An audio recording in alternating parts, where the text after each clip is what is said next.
صباح الخير.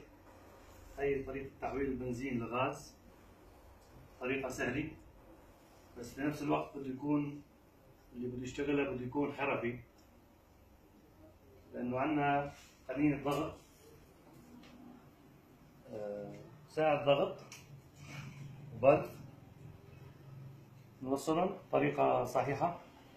عندنا قنينة بنزين نحط فيها تقريبا يعني ما يعادل ربع أو شيء بسيط حسب القنينة، غبرة مأخذ ومخرج بنوصلها على الغاز.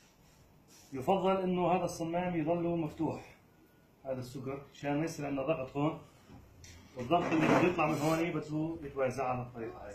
طريقة سهلة بس بده يكون اللي بده يشتغلها بده يكون عنده خبرة وحرفي، مش اي شخص يقدر يشتغل هالشغلة هاي، لأنه فيها نوع من الخطورة يعني بسيط.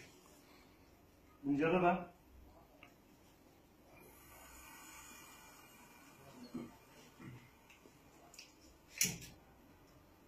هاي شعلة الغاز،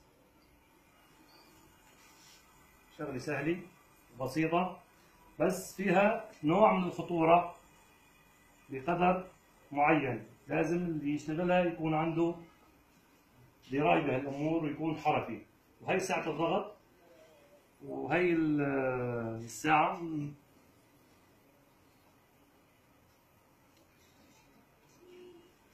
وإن شاء الله نكون فتنا